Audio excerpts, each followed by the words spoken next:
Alright, it's going down. Alright, it's going down. What's going on today? So, it's been a long time coming. Been trying to prepare for this bullshit for quite a bit of time now, but finally here. So, turbos.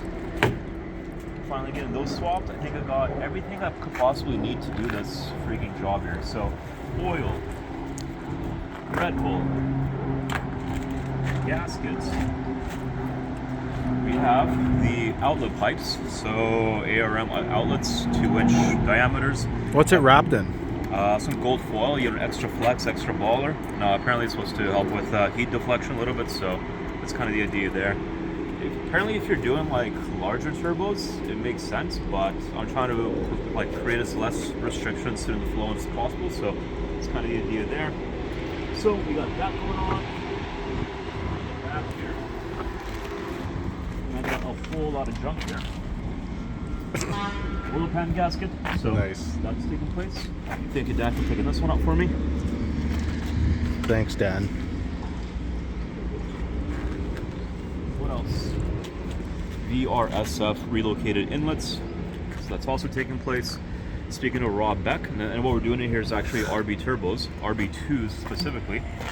Talking about things you need to be considering. So upgraded charge pipe with the Tial BOV valve has been dealt with.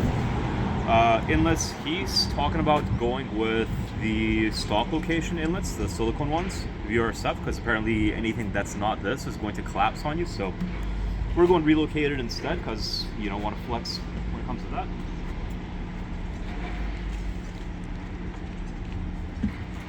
And then it's the fun stuff. The actual turbos themselves. So, VTT install kits, that's going on. And then the turbos from Rob Beck. Maybe I'll just see it in here, maybe not. But this is a hybrid turbo. Still sticking around with twin turbos. Basically what to do is machine out the insides of it, stick a larger impeller in here, or a turbine wheel, or whatever you want to call it, and from there should be able to net some more gains. And while still, I mean, the discussion is whether you go with a single turbo or stick with twins. Since we do a lot of CSI driving here out here in British Columbia, we want to make sure that we're able to spool up real quick. So the idea is we stick around with twins to get that quick spool, you know, hypothetically speaking. We'll see what happens after these are actually installed. Maybe I'll actually want to go with a single instead, but that's the game plan for now.